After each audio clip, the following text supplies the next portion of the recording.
All right, here with Jim Gantt, 29th season as head coach at Catawba, but at 40-plus seasons, player, assistant, head coach, just got his 1,000th win this month. 2024 played in the national semifinal, but off to a great start this year, 14-5 overall and 7-2 in conference. Coach, thanks for jumping on with me. Yeah, thanks for having me. Congrats on 1,000, by the way. Thank you very much. Means you're old. Nah, you're not old. You're not old. I mean, but how many wins is this as a player, assistant, and head coach? How many wins total is that for you? That I'm not sure. I don't know. When I first came to Catawba, we weren't very good in baseball, so we had a few losses, but we got it going. Coach D. Hart, who was my coach, who actually kind of arranged for me to be the assistant coach after I graduated, had quite a few wins too. He was a legend. How much turnover do you have with your assistants? We've had some over the years, but we've been fortunate with guys that played in our program that want to coach and do some things. So we've been lucky as of late. Michael Lohman was probably the mainstay for about 15 years, and he has an autistic child, and he had to get out for family reasons. But we got two good ones now that played for us. Do you feel like that's the best way to do it, to bring guys in that have been in the program as players? I don't know. Excuse me. If that's the case, that's just kind of the way we've done it, so to speak. I do know you can trust those guys. They know the system. And we've kind of recruited and maintained our players by that way, that trust and that loyalty. Do you bring that up to guys when they're playing? Hey, I think this might be something that you want to look into is getting into coaching. We kind of do. Sometimes the players bring it up as well, but yeah, I think it's a two-way street. Of course, the trust factor is a two-way street. We have to earn that from our side as well. So, it's just a good fit, basically. Are there ever guys where you're like, hey, I don't know if this would be the right thing for you? Absolutely. Yeah, absolutely. Does that hurt feelings at all? I don't know. You try to strategically talk about that, I guess. But, sometimes there's other options for them, so you maybe direct them that way. And I think that's going to be in the best interest for them. Well, money's a factor too, right? Always a factor. It's really just throughout the whole process with assistants and myself, it's never about the money. It's about the money that you don't have. So that's key. I mean, do you lay that out for them too, getting into it? Like, hey, in the beginning here, you may not make hardly anything, so you're going to have to try to make it work with maybe some other jobs to stay in it. I think they do realize that. And we're in a little better situation now, but they're certainly not getting rich. But camps and that kind of thing, that's always a thing. But if you're a baseball guy, that's kind of what you want to do anyway, especially if you're young. They can give lessons too. I mean, even now, Uber Lyft is an option for guys. If you really wanted to try to stay in it, you could do that part-time if you needed to too. Yeah, you can. I don't know if I'd recommend anything that way nowadays, as crazy as society is. It's a lot safer on the baseball field. Did you always feel like you would stay at Catawba? I never really thought about going anywhere else. I just kind of came to, I don't call it a job. I came to my hobby each day, and here it is 40 years later, and this is where I'm still coming to my hobby. How do you feel like you've evolved over time? Well, most of them tell me I've gotten softer. I know that. It was kind of hardcore for a while, and it changes particularly once you have children yourself. It changes some things, but the priorities don't change. But I do think I see things from a different perspective as I've gotten older. Do you have core covenants or mission statement for the program? We do, but it's also in line with our school's core values. So I think that's part of our recruiting process. And I think if we're going to eat, sleep, and drink it and want people to feel it, then that's the way we've got to be as well. Has your recruiting philosophy changed over time? A little bit. It's changed a little bit. We now have turf, so that has changed a little bit, so you kind of recruit with that. I know you 3-run homers cover up a lot of weaknesses, but you can stand around a long time waiting on a 3-run homer. But we've kind of stayed true to recruiting people that can also play baseball, and that hasn't really changed. Because you guys historically have had good offensive numbers. Well, we play in a small ballpark too, so that's always helped. And the old Newman Park was about 360 to dead center, and home plate was 6 feet higher than the center field wall, so it was like a tee box. So we felt really, really dumb working on bunting playing in that park. So, we had some hitters over time. And last time I was there, you were going through renovations. Has that been completed for you? No, it hasn't been completed. It's ongoing. Excuse me. Had this call for a while. But we do have turf and new dugouts. Phase 2 is it's in the process now. We're trying to get some zoning issues. Had to get a couple of road closes done. That was solidified last week. Hoping by August, phase 2 will start, which will put the grandstands back, restrooms, and that kind of thing. Yeah, because I told you when I was there, I thought the inside, you guys did a phenomenal job with the inside. I think everything looks right and exactly how it's supposed to look from the inside of the field.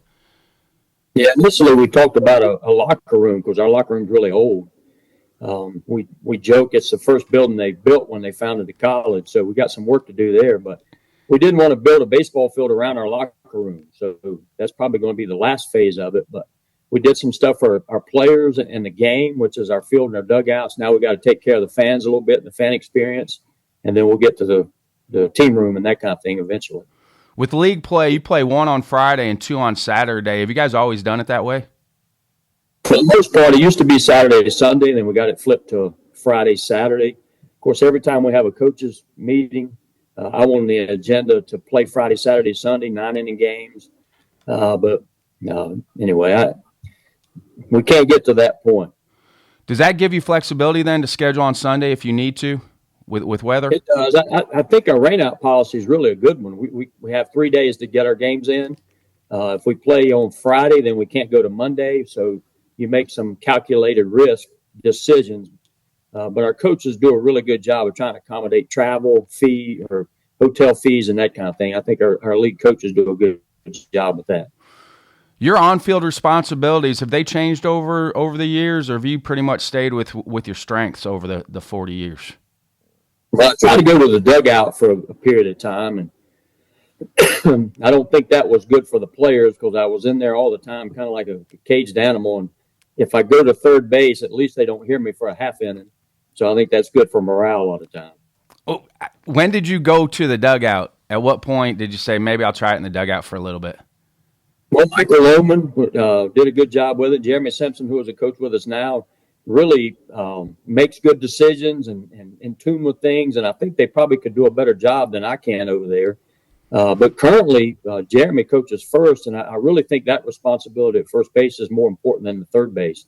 Basically, they're just getting the stop sign over at third, but they do a lot of stuff at first with our running game and that kind of thing. So I can go over there and be by myself and just give them the stop sign, hoping I don't mess up things. What are some tips for coaches that maybe haven't coached the bases before? Well, I do think the first base coach is more important than any of the coaches out there. They give information constantly on what they're seeing with pitchers and that kind of thing, situations, outs, and that kind of thing. And that evolves, as everyone knows, as the game goes on and the outs of the inning and the score. But at third, I think a lot of times you got to get in line of sight from the runner coming first to third so you can help them with a decision. And then you also, if those guys will learn to run hard to third, it makes the third base coach's decision easier, or not easier, but harder.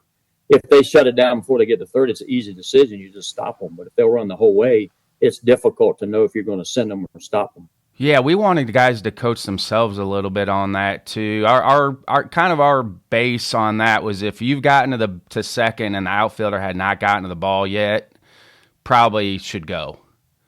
Yeah, sure. Depending on speed, but that was kind of our gauge when we talked base running first to third is if you've gotten to the base and the outfielder has not gotten to the ball yet, you probably got a chance to make it. Yeah, that's correct. We play a lot of inter-squad games, or basically all of our inter-squad games, with the guy on first has to go first to third on any base hit to the outfield, period. And then if they would have been out by 20 feet and they wouldn't have gone in the game, we just put them back and don't count the out. But that helps our outfielders as well, coming to get the ball and making throws. But they find out that they can make some decisions and go to third because there's no throwing lane, going to third. I always feel like guys don't get deep enough to coaching the bases. I always felt like I wanted to get behind the corner infielder and get behind him, but also give me a better opportunity to maybe see balls fall in in the outfield a little bit better by getting deeper, but I know everybody has their own style with that part.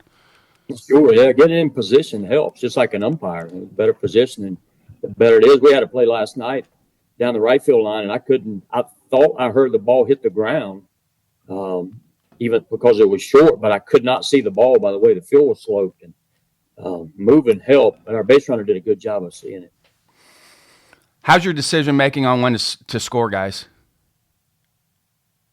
Well, a lot of it depends on obviously the score of the game and the outs, our base runner, who's coming up.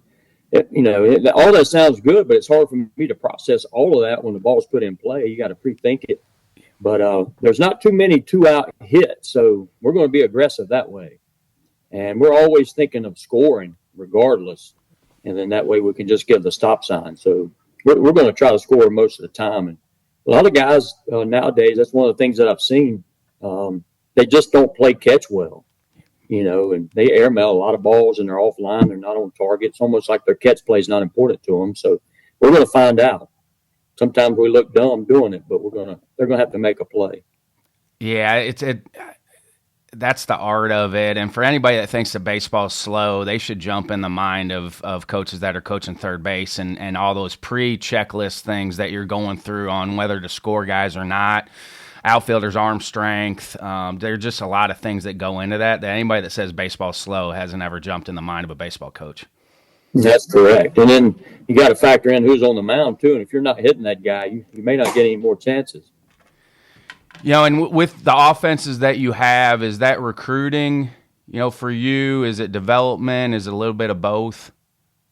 I think it's a little bit of both. We do recruit certain qualities, so to speak. I mean, you like to have some guys that hit it over the fence, but I'm a big Yankees fan, and I see that part of their problem. They don't have any piano movers. They're all piano players. Nobody's setting the table for them, and so we try to have a mix of both. But we do like to play defense as well. That was an interesting article that came out talking about how I think the Yankees are the slowest team in the big leagues. Yeah, they put a lot of hitters on the field. But you look at what happened to them last year defensively, and you talked about defense. I mean, it was their defense that got them last year. Defense and base running, it killed them. But, if you hit it over the fence some, you got a chance because you run arms out there 100-plus all the time. It's hard to score. So if a couple go over the fence, you can win. But, man, I'd hate to watch some of that. Juan Soto is a terrible defender. When you get them on campus, is that when you start talking about team offensive mentality? We talked to them a little bit about everything with it, yes. And, we can't – we had a guy one time, we asked him to make out the lineup because he was talking about some things, as players do, and he made out a lineup, and we look at it and said, well, that's great. Who's going to play shortstop? Because we had 9 DHs on the field, basically, So we've got to recruit that mix, and we're trying to recruit pieces of the puzzle, so to speak, and not just a hitter or a shortstop, so to speak. But if it fits that particular year, we don't need to recruit 2 more outfielders if we need a third baseman. Have you guys dabbled in the transfer portal much? We have somewhat, yeah. And most of it's about coming back home, the portal guys, and it's not really about trying to recruit summer league, so to speak, and sit there at the portal and bring them in. And because I do think that's bad for what we're trying to do. I think it's bad for business, and it goes back to that trust and loyalty thing. We can't recruit over top of people just for the basis of winning. Yeah, that's just it's an interesting time for all of you and how to navigate all of it. I mean, do you feel like it's been good, the portal, or you feel like it should go away? I think it should go away. I do too. or there needs to be better guardrails on it. That's my thing is there need to be better guardrails. I get that one time where might not be the right fit for a kid, but it can't be kids just being able to do it every year. It just doesn't. It's not good for anybody.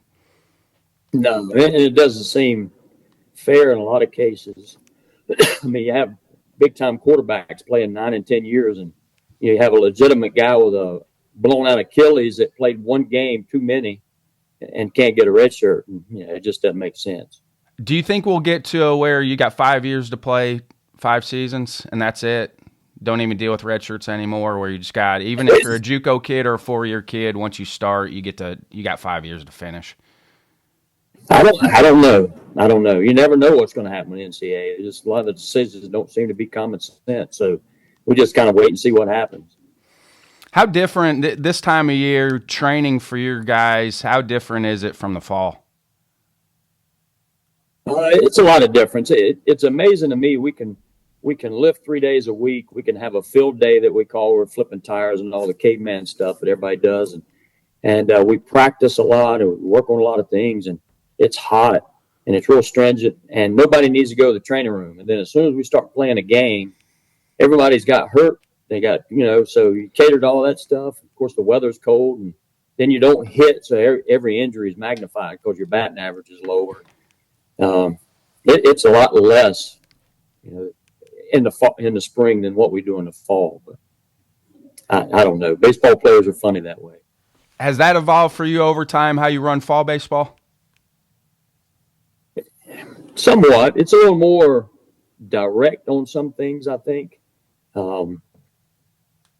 We're not as caught up in some of the stuff that just looks good.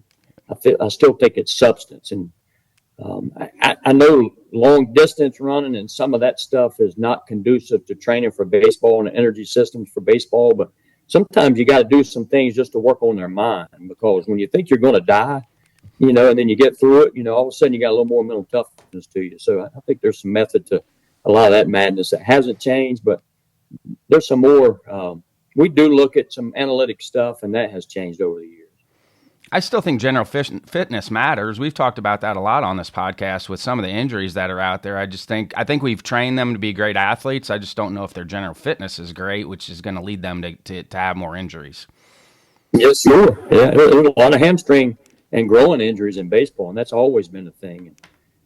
We get to the spring, and the ground's a little softer back when we had natural grass, and then you come in for a bunt coverage and you slip a little bit and irritate your groin, and then that lingers because you're playing all the time. So you got to train that kind of stuff to try to at least avoid it. And if you can't avoid it, when it happens, you can recover a little quicker.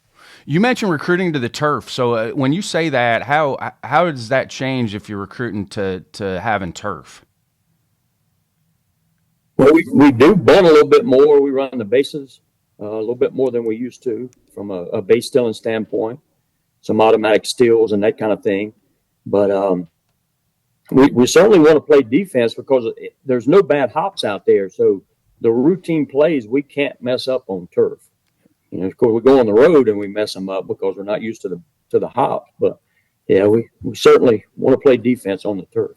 Do you talk about that when you go to natural, when you're going from turf to natural? We had to do that at James Madison because we had turf, and so we had to do some things to help first step and be a little bit more aggressive with our first step once we had to go back to natural. Yeah, well, the turf makes you lazy as an infielder, particularly an infielder. But if you come and get the ball, you get it to first base quicker. And then we go on the road, and when we come and get the ball, we get a better hop. So it kind of works out both ways there. But Coach Simpson takes our guys out in the gravel parking lot and his tennis balls at them, just trying to get used to those kind of hops. And I think that helps. Did you feel like coming into last year you had a chance to do what you guys did in the season? No, I really didn't see it coming. I thought we were going to be okay. But things fell into place. We had a couple guys early in the season that had some things that happened. And I think that we were kind of woe is me for a minute. And then we kind of got together, and then they started playing for each other. And what a concept, play for each other in a team sport.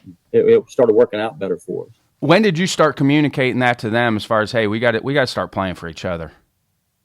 Yeah, I think it was a mutual thing. We have a leadership council with our team, and I think some of our team leaders said, hey, we can sit around here and sulk, or we can get this thing going. And then it's amazing what happens when you just start playing hard. Do you feel like that's probably the key to playing the right way is playing hard? I think that's part of it, certainly. I mean, you got to make good decisions as well, but you got to get out of yourself. Baseball players are worried about their batting average and that kind of thing. They're worried about the pro draft. And, I don't know. I coached my daughter's 14U softball team, and the girls seem to play for the right reasons. And I wish as men we could play for more of the right reasons, which is for each other. And that's kind of what we're doing in life anyway. It's more of a service thing, and you got to get out of yourself to have some service for others.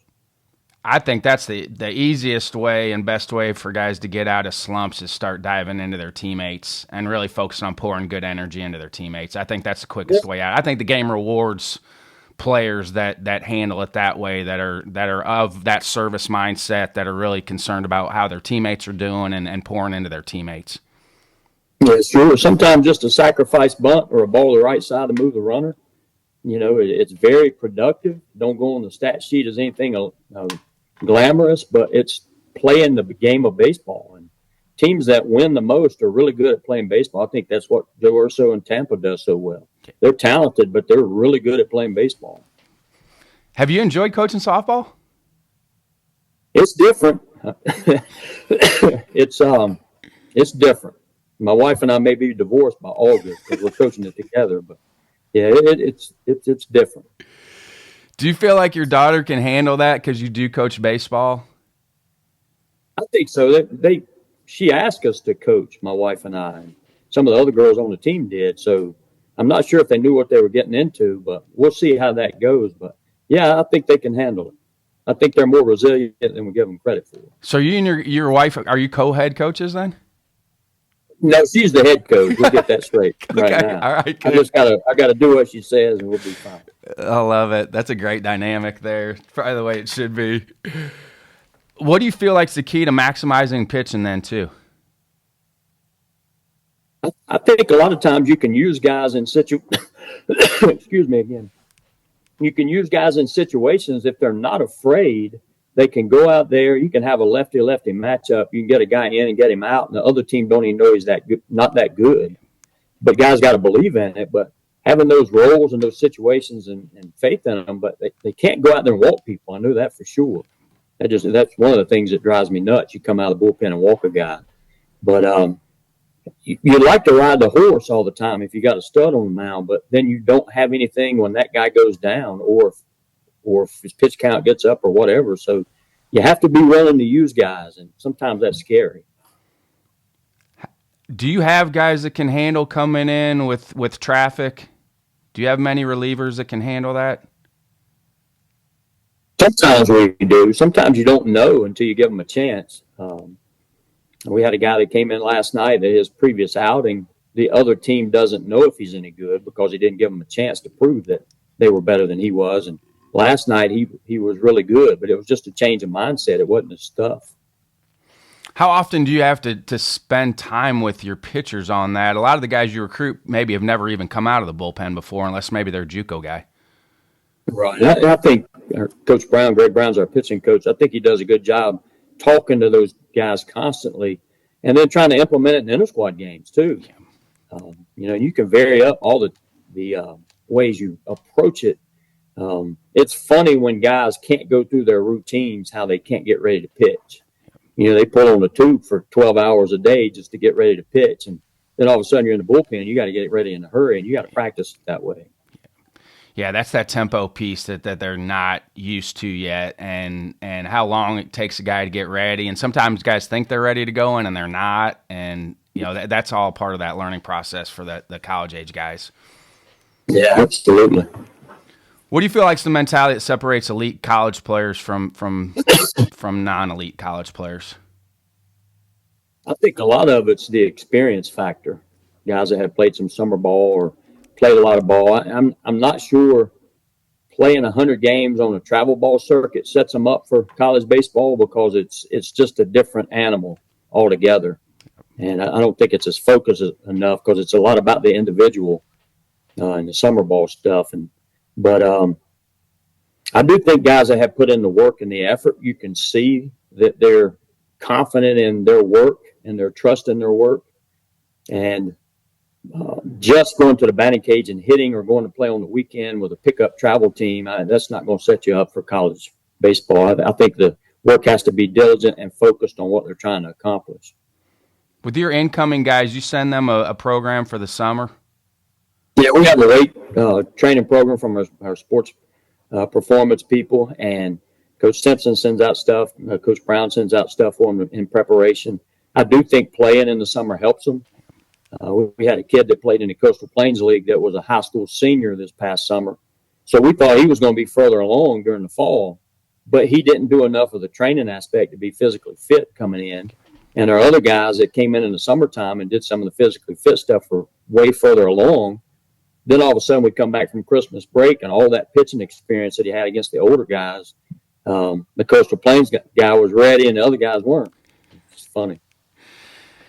Yeah, that was the communication with our incoming guys. It's like, hey, the training when you get here is going to be different than what you've done before, so you need to get ready. And I know some schools have them on campus now. I know some of the bigger schools, that's why they bring them in the summertime is so they can kind of get acclimated to the training part of it. Yeah, we've been able to do that the last couple of years, and we'll continue. That helps. The guys, when they come in, they're not trying to survive from day one. They're getting better.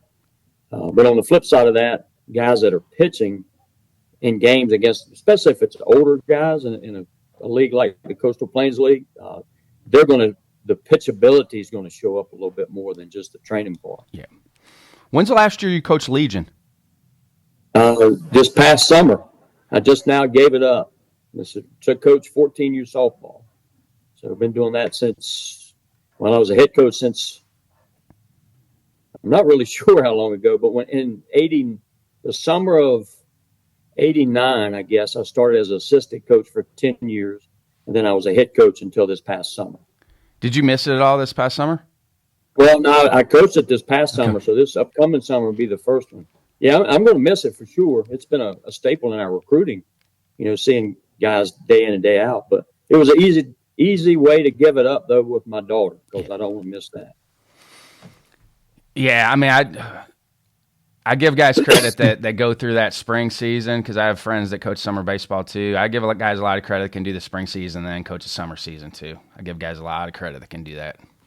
It's been a lot of fun. I know some of our administrators over the years were worried about burnout from coaching all summer too, because everything ran together, spring, summer, and then back to fall.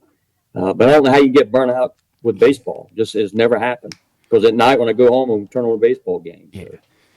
Did you treat the summer stuff much different than the spring stuff with your Legion guys? We tried to develop as much as possible in the summer. And we would script things from starters to piggyback guys on the mound. We would script position players throughout the regular season. And then, therefore, when we got to the playoffs, the players had decided who was going to play and pitch out of how they did it. And then everybody got to play and perform, so they got experience going back to their high school teams, and I think it was a win-win for both sides. How long did it take you to develop your recruiting eye with that? I mean, that's probably got to be a little bit easier for in the summertime because you're around those high school guys every day. Yeah, I think a lot of it was based off of guys that gave up their summer beach trip. They gave up their family vacations, and those are the guys that we targeted. We do want them to play, but they got to be baseball field rats if they're going to play here. With the next portion of your what you've got to get done, is that fundraising for the stadium? Did you have to do a lot of the fundraising for that, or is the school taking care of a lot of that? Well, our development office has done a really good job of it. It's ongoing. We have a great community for baseball, so the support's been really good. It is ongoing. We're not there yet, but it's ongoing. So our development office has done a really good job. Meg Dees is our director of development, and she's awesome. But for you, do you feel like it's easier to fundraise because you've been there for so long? I think there's a lot of advantages of being in the area for so long. We do have a lot of local players. Within 55 miles, a lot of our players are from. It's a bit by design, but not completely. But we have a lot of support that way because people are playing at home, and there's tons of people that come out to watch them play and also want to support them because they know them. Do you have many fundraising events during the year? We have a first pitch dinner. That's our staple. We have it in January this past year. Marty Brenneman, voice of the Cincinnati Reds, a longtime voice, was the moderator. And we had some Catawba guys. We had some local professional players and retired player. And Jerry May was one of them. Drake May's grandfather. He pitched at Catawba. He kind of stole the show. It was comical. But Marty Brenneman was awesome. He's very, very kind to us. You do silent auction and live auction with that too? We don't. We have some things that we do auction off, but it's not a big staple in there. But We do have some things that we do auction and sell, more of a bid type thing. I feel like you're one of the most humble guys we have in the game. Were you raised that way? Yeah, my mom and dad raised me that way. I can remember it's kind of not so much humility, but it's about who you are. We were playing in a Babe Ruth tournament All-Star, and I struck out in the last inning for the second out of the inning. We were about to lose to a team that actually had some illegal players that went on the tournament. They kicked them out of the tournament. They were too old. But I kind of threw my bat after I struck out because I felt like I let the team down. I hit ninth. Our shortstop, a guy named David Kraft, he had to jump the bat, to keep from getting hit in the shins. And after the game was over, we lost. After the game was over, my dad met me at the dugout and said, they didn't say that Jim boy threw that bat. They said that Gantt kid did. And that's a direct reflection on me and your mother. And if that ever happens again, that'll be the last game we bring you to. And that's stuck in my mind forever. And plus, there's no self-made man. I can tell you that. Everybody has help. Yeah. And over the years, there's been so many good players and coaches here. And matter of fact, I probably screwed up more than I've done well. Just other people have been good around me. Who were your coaching mentors along the way to help you and maybe push you into getting into coaching? Well, my father, for one, and he was just a baseball lover. He played a lot of slow pitch softball growing up, but he always made sure we got to the ballpark. My mom was always instrumental in that as well. But Coach DeHart was one of my mentors. That was my college coach here. How I ended up at Catawba was a guy named Bill Hendricks. He was my first coach when I was 5. He let me play a year early. He was also my dad's softball coach. But his brother-in-law was a football coach at Catawba and got me in here on a recruiting visit. Dick Williams was a guy I coached under for 5 years. I didn't think I learned anything from him baseball-wise. Thought I was wasting my time from that standpoint on a development process. But there's not a day that goes by that there's not something I learned from him that I remember. It's just about coaching and people. And I learned so much outside of the game of baseball from him. And but those are the main ones. Just being able to go to the ballpark whenever I wanted to was crucial. My mom and dad always provided that for me. What, as far as managing people, what stuck out about Coach Williams? He didn't take himself that seriously. He took what he did seriously, but he didn't take himself seriously. He was very humble. He was retired from the state of North Carolina as a coach and a teacher. So he'd seen it all in the public school systems, and everything was, it wasn't a joke to him, but he just didn't take it so seriously, a lot of things. And I still get upset about it, but he just took it with a grain of salt. And he was like everybody's grandpa. And I'm not trying to be that guy. I'm not trying to be him, because I can't be. But he was just always nice and good to people. Is that part of having joy for what you're doing? Yeah, I think so. Yeah. I mean, it's never personal with any of these guys, and you got to reemphasize that a lot. Don't worry about the tone, because what they're doing as a baseball player doesn't define them, but it's about them trying to reach their potential. And I think that's one of the things that Coach Williams always strive for. How has that developed for you over time, not taking it home with you, or do you still take it home with you? Well, my wife's probably more competitive than I am, so I can't take it home because then we're going to butt heads. And, she watches our games too. She's probably more critical than I am. And sometimes I go home and ask her something about it, and she'll say something. No, wait a minute. He wasn't doing it on purpose. But yeah, you take it home. But I don't know. I do a lot of laundry over the years after the games, and sometimes you want to kick around the laundry room or mowing, just so you don't take it home with you. But my daughter being at home, having a 13-year-old, and this is one of the things that Coach Williams said. He asked our volleyball coach after a tough loss one time. She came into work, and he asked her, "So you still have that dog that you used to have?" And she goes, "Yes, sir." And he goes, "I know you had a tough loss, but did it wag its tail when you came home?" And she goes, "It did." And he said he don't care if you won or lost, and that's the way it is with my daughter and the dog. So it's not that big of a deal. Yeah, I think coaches have to have something. It might be mowing the grass, might be laundry. You got to have something that's going to help you decompress and think through things, but then hopefully be able to let it go so it doesn't carry over into the next day. Yeah, sometimes you just go run or work out, as well. And you take it out in the weight room or your lungs. With youth parents, players right now, what do they need to hear? And youth coaches too. I think the biggest thing they need to hear is that the academic side of it is where the money still is in college sports. And you go to college for your 4-year degree. And I think some of that's been watered down, some of the education that we've been giving them. You know, I think we can do a better job of that, the whole system. And also, if you like playing, then go where you can play and get out of the social media stuff. And I hear with my wife's business there with the travel softball teams that she has, I hear a lot about it's the social life of the parents. And they're bringing their kid to the tournament to play. And that's just distorted to me. I don't understand how you can go on vacation every weekend. I mean, you got to work. You know, maybe save up some money for tuition and all, because they're not going to roll out that big money. And the NIL stuff is few and far between. The average NIL is very low.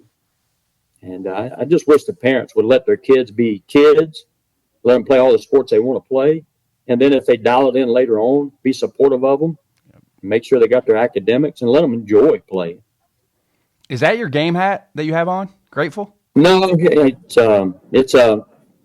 I really don't know where I got it from, but just kind of a hat I got for my father-in-law and another coach that we have. Just be a little bit more grateful with the things that we do have. I love it because I mean that's a phenomenal piece of advertising for people to, as a reminder, to be grateful. What's a company that makes that? Do you know? I'm not sure. I can't remember. Trying to give them a plug right now. Yeah, I'm sorry. I love it because I would like to get one of those hats because I think it says the way it should be, is be grateful every day. Yeah, absolutely. Do you have a fail forward moment? You have something you thought was going to set you back, but looking back now, it helped you move forward? Really, my first year coaching as a head coach. we weren't very talented, and it's kind of a long story, but I'll make it briefer. But I tried to quick fix things with talent, and you name it, we had it, from drugs to vandalism, poor grades, the phone rang, and I thought, God, what did they do now? And that was the worst thing that ever happened to me as a coach, but it was the best thing because I knew you had to do it with good people. And that was right out of the gate. I learned a valuable lesson that you need to recruit good people that can also play baseball. Yeah, how do you fight that, though? Because I ran through it all the time. You see a really talented kid out there, and they maybe have some baggage. How do you fight that as a coach to not go after that shiny piece where you see how good they are, but you know what it's going to end up doing to your program? Well, I think that's one of the things that I've learned over the years, that you got 100 sheep and 99 of them's there and one's in the woods, and you got to go save that one. Well, that's only for God to do. I'm not that guy. So buy-in is something we're not going to coach. And you either come in here for the right reasons. And if we do have a recruiting spiel, that's probably it. If we have to talk you into coming, we'll have to talk you into staying. Yeah. We had a pitcher of the year one year in the league, and our team voted him off the team just before we went to regionals. And I'm convinced that's why we won the regionals, because they played together.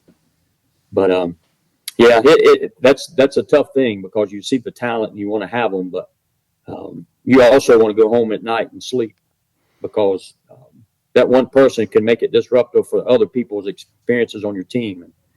And that's the catch-22. That put a lot of trust. That's a lot of trust in your players there to say, hey, this decision is going to be made on who's going forward in the regionals. Yeah, that happened. We had a guy said, I would rather play behind somebody that gives a damn about us than play behind that guy.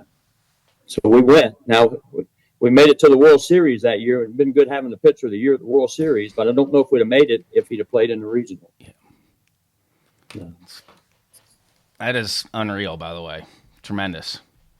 Do you do that often with your guys still to this day, as far as personnel decisions? That was a unique situation, but we do have a leadership council with our group, and they make some decisions on things, and we talk about it. It's not that they're telling on people and that kind of thing, because a snitch is worse than anything. But we have discussions about it, and sometimes I allow them to handle it, and they do a great job with it. But that's part of the leadership stuff going into the community, because they're going to be dads and fathers and employees and people in the community soon, and they need to be able to develop those skills. How's your leadership council made up? How do you pick who's on it? They have to earn their way on it, really, and it's through some proven things. We have a transfer that's a fifth-year guy this year, and he's on it now, but it took him to about this point to get there, just trying to find out about him. His expertise, how he handles himself, the way he goes about it is what got him on that council. And we want to know what he thinks, because I think that can make us all better, because each year we get better as coaches by our players. How often do you meet with them? Just when we need to. We don't do it real often. And it's not only just when there's a crisis. We meet, say, at the end of the fall sometimes prior to the fall or before the spring, just to see the direction. We've had meetings with our leadership council before, after team practice, just to see what they liked about what we covered and what we needed to do maybe a little bit differently going back into the individual group work. It's been insightful. Yeah, I think it's an amazing thing when you give them ownership, and they're going to come up with some ideas that you don't even think of sometimes. Well, the funny thing about it is that you go to the mound, make a pitching change, and the player comes in and executes, and everybody thinks you're a great coach. It was a great move, and that's it. You're only as good as how the players execute anyway, so they need to be in charge of it. You're still in great shape. You work out every day? Try to. I wouldn't say great shape, but I try to do some things. I like to keep up.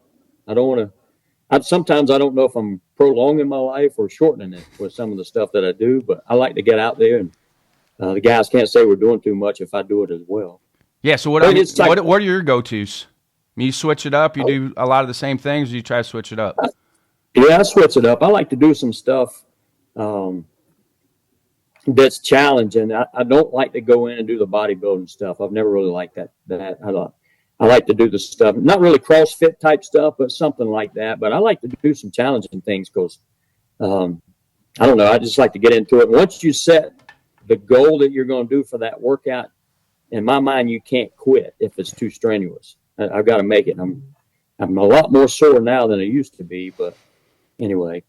Yeah, I do a lot of different stuff. I work out at a place close to the house, but there's a lot of older generation people in there. They laugh at me. They call me a spider monkey with the stuff that I do because I'm moving around. I get bored easy, so I have to move around a lot.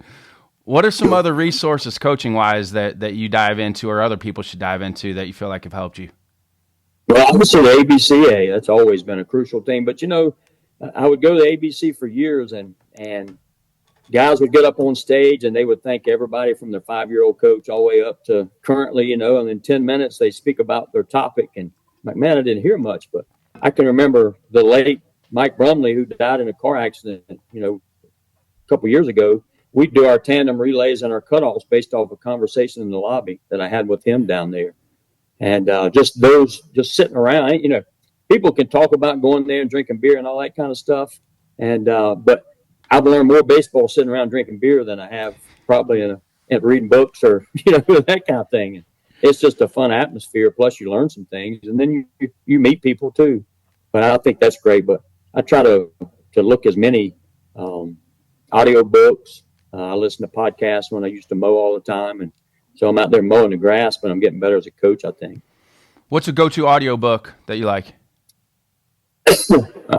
Well, David Goggins is always good for me. And it's not really baseball, but I like that quite a bit. And we have a pitcher that's really into him. But just the mentality stuff, I listen to.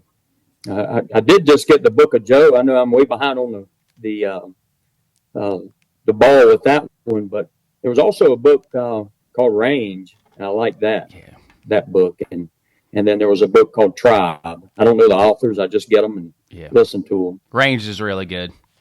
Yeah. I think that's where we're heading to, because that was kind of the counterpoint to the 10,000 hour deal, where you have to spend so much time on one thing for 10,000 hours. That book kind of shows that you can do different things and you're still going to develop too.